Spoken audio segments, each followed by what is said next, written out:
presentation to you both and to the students, especially the Colombian students at Oxford that I think promoted this little talk.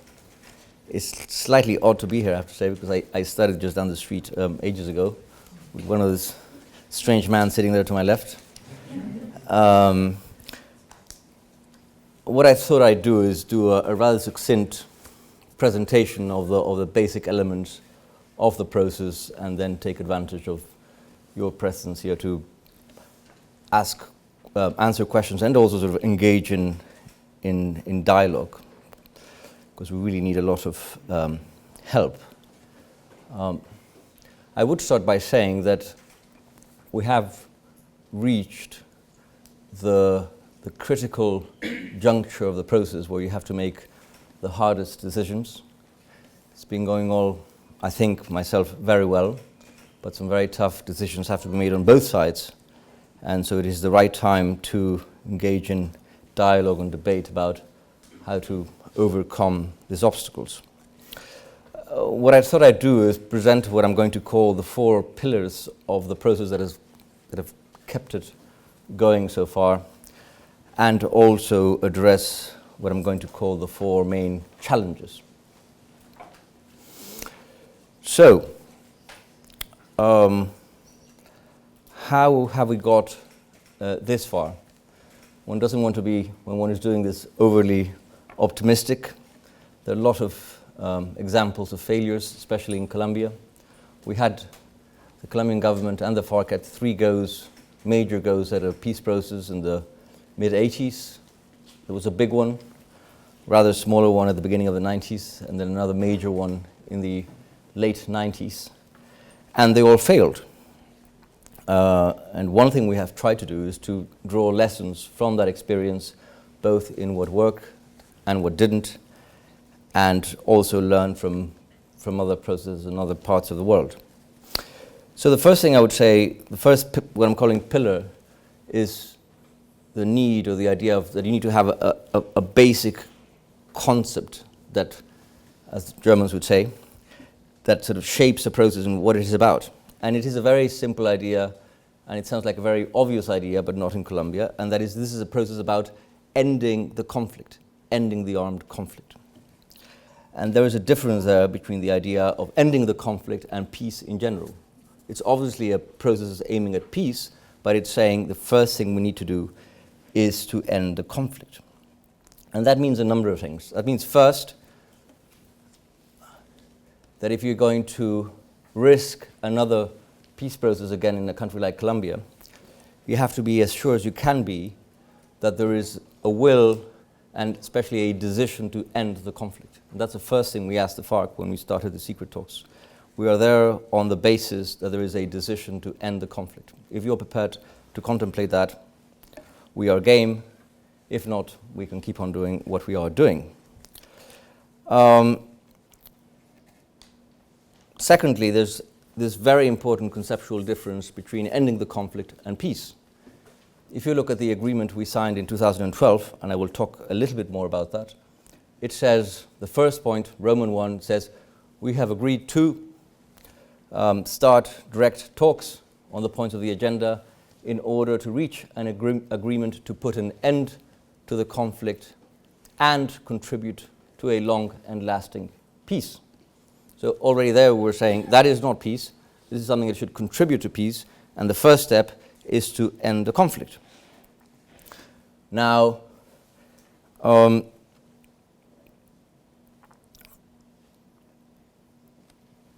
very important idea there as well is the idea that peace is something that you have to do in Colombia with the people, with the communities in the regions, and that is not something that you solve in Havana by signing a sheet of paper with the FARC. Peace is something that should involve all Colombians in the regions. There is a true sense in which the peace process starts, doesn't end, once you sign an agreement. And along the same lines, there is a very important idea, which is this is not just about ending the conflict with the FARC. This is about really ending the cycle of violence, of political violence, I should say, that Colombia has suffered for a very long time. You could say through most of its history, We have here with us a very distinguished Colombian historian, Eduardo Posada, who has made the point repeatedly in his work, and correctly, that there is a remarkable history of continuity of Republican democratic government in Colombia, of civility that needs to be recognized, that needs to be emphasized, but it's also true that in parallel we've had this history of violence. So the key idea of this concept is the idea of non-recurrence or non-repetition. What are the things you need to do to make sure that this violence doesn't keep on going? And that is why, when we were discussing with the FARC this framework agreement in 2012, we agreed, amongst other things, to a 5-point agenda that doesn't address all the issues that the FARC wanted to address, because basically what they have is a political platform, and you said you have to go and defend that in the public sphere under democratic rules and norms. But it's not either a minimalist approach. It doesn't say peace is just about a DDR process with the FARC. It's about dealing with this, what I would call enabling conditions of violence.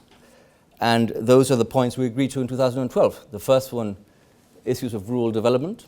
And why that? Because unless you stabilize the Colombian countryside, and especially the regions that were hardest hit by the conflict in various ways, create opportunities, employment, support small farmers, look at land issues, property rights, etc. I can talk more about that later. What we basically agreed to is a massive rural development program. Behind that, there is an idea also of integration of those regions into the economic, political, and social life of the country as a way of preventing this non-recurrence. We had very recent experiences with the demobilization of the so-called paramilitary groups that show that unless you actually do something on the ground and don't worry simply about weapons and men, the chances of violence continuing and people rearming are very high. So that's the first point and the most ambitious one in terms of implementation. The second one is a natural point in a peace process, that you have to talk about political participation, guarantees for political participation, not only of that organization, the FARC, but in general, if you are going into a real transition, and I will talk more about that again later on, then you want to make your political system more open and more flexible so you can actually respond to that transition, facilitate the creation of political parties, even the playing field in terms of conditions, finance, give more guarantees of transparency because you're trying to get these people to participate in the system, but also those people who have become disillusioned with politics to participate and reinvigorate representative democracy. And at the same time, you want to encourage as much citizens' participation as possible, direct citizens' participation in the decisions that affect them, as our own constitution says, as people who write about deliberative democracy would say. And that is actually a very important pillar. I will talk more about that later also, how participation supports the process. Then there's naturally the issue of drugs. As most people know, the drug economy has been feeding the Colombian conflict over the last 30 years. We don't think that by signing an agreement with the FARC we will solve the problem of drugs in general, but we do think that without the presence of an armed conflict on the ground, you can look at this problem in a more rational and calm way, because it's no longer a security problem, and you can separate the threads and treat organized crime as what it is. You keep on going after organized crime, treat the problem of drug consumption with a different perspective, a public health perspective, and especially treat the problem of coca cultivation as a problem of development and of doing the required investment and putting in place the required programs to integrate those regions in the same logic into the country. So we do think that the agreement will not solve the issue of drugs generally in Colombia, but it has a very good chance of solving what you might call the territorial tail of the drug problem in Colombia. And then there is the issue of victims. which is another pillar which I will talk about. And the fifth point is the point on what you might call DDR plus security guarantees and everything you have to do to unwind and stop the conflict. Those 5 things we agreed to, plus verification, because we think those are the things we need to do to guarantee non-repetition. But we also think that they represent a major opportunity for change in Colombia in the context of a transition. The second pillar that has kept us going is what I would call method or a methodology. It is not an easy thing to find a way to get a democratic government to talk to a Marxist guerrilla in a way that is actually productive and allows you to produce agreements. You have to find ways and mechanisms for that to work. And we devised those mechanisms. The first thing we did in 2012 in the secret talks was to agree to what diplomats call a single text, which was, let's stop exchanging proposals, let's try and see if we can both write on whiteboards what the points are. And so we were sitting in a room in a safe house in Havana working on this. By the end we had about 4 or 5 whiteboards covered with language after about 5 or 6 months that had been agreed to by the government and the FARC. Amusingly, a friend of mine that knows the story emailed me about a month ago an article in the New York Times about the talks between the US government and Iran in Lausanne, where it said that the Deputy Secretary of State, Wendy Sherman, was running around the hotel, I think the Beau Rivage, with a big whiteboard because they found that it was much better to work that way than to be sort of sending cables and things. And this friend said, well, you did that sort of 3 years before, which is true. Another element that has kept us going is this very idea of a framework agreement, which was extremely powerful and I think critical. And that idea is not simply to agree on the points you're going to discuss, but the whole concept of what you're trying to do, the conditions under which you're going to do this, and so forth. And that is actually what has kept the ship on course. The fact that we both agreed to this roadmap and that we're sticking to it. The FARC doesn't always want to stick to it. They want to introduce new themes all the time, and we can always say, sorry, but what we agreed to do is this, what's actually in that agreement. And that has actually worked extremely well. Then another, for those who are interested in this kind of thing, and something else we set up is a way of in this second phase, for those of you who don't know, we did 6 months of secret negotiations, signed an agreement in August of 2012. I was head of the governance delegation then.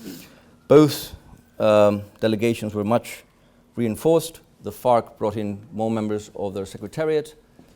The president brought in a former vice president, Humberto de la Calle, who was a formidable political figure, as chair or head of the delegation. And so the way it works is that you have a rather formal thing with 10 people sitting on each side, and we start discussing each point, the different little mechanisms we've set up for how to listen to experts, how to set up mechanisms for people to participate. But especially we've set up a number of commissions that have also proven very effective. Something that's called the drafting commission, where the actual agreements are discussed and drafted. I sit in that commission, and that's where we actually agree to the language and the proposals back and forth. We set up a gender commission to look at the whole of the agreements under a gender perspective and to discuss with experts how we can bring that in more forcefully into the agreements. And more recently, we set up a technical subcommission to look at the DDR issues in parallel to the discussion, the formal discussions at the negotiating table, at which, for the first time ever, I think, 5 serving generals and 1 admiral sit face-to-face with the FARC discussing what a definitive bilateral ceasefire would look like and looking at options for disarmament. So all of those mechanisms have kept us going, and they look like mechanical things, but they're actually very, very important because that's the way you give structure to what you are doing. The third pillar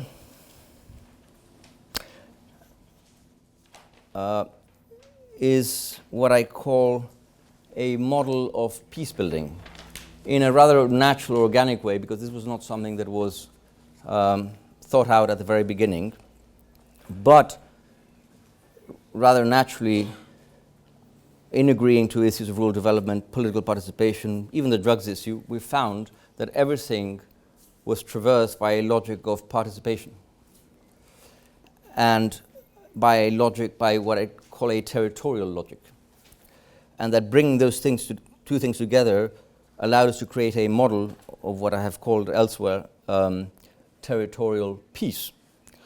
And what that means is, in the first place, that your model has to be sensitive to the great diversity of regions in Colombia. Colombia is a very, as all dear Colombian friends who are here today know, a very diverse country. You can't apply the same formula everywhere.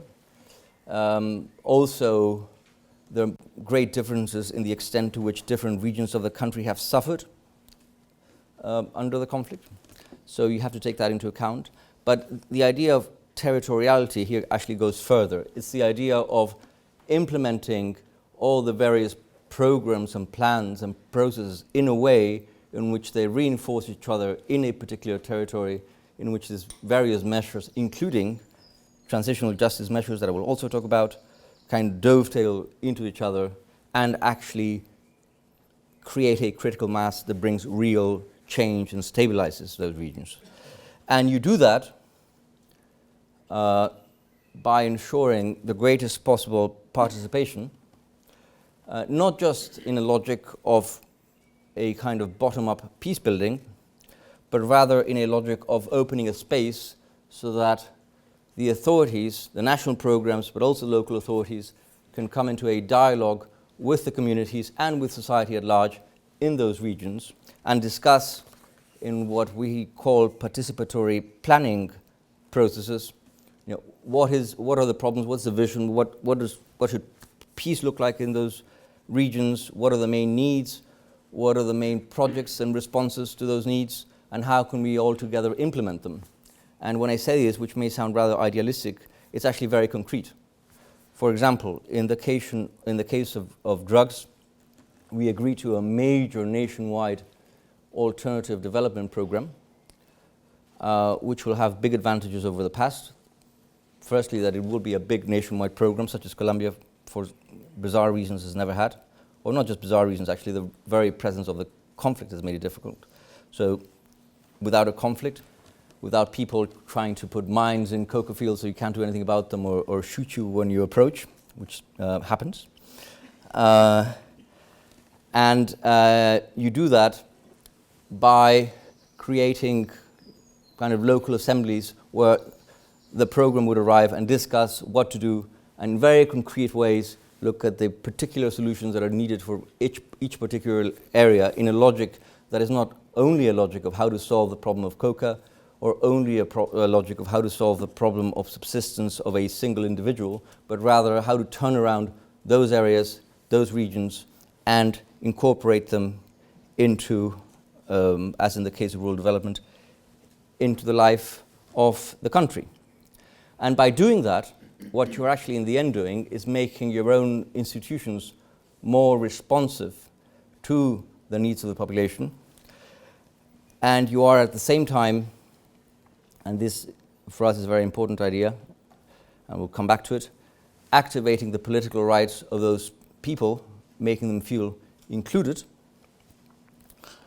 I gave a talk yesterday at the LSE about this, about the concept of inclusion and the importance of, as Rawls would say, self-respect, if you want your citizens to be active and to be able to not just be recipients and beneficiaries of your social policies and guarantee their rights, but to be actually active participants in that change.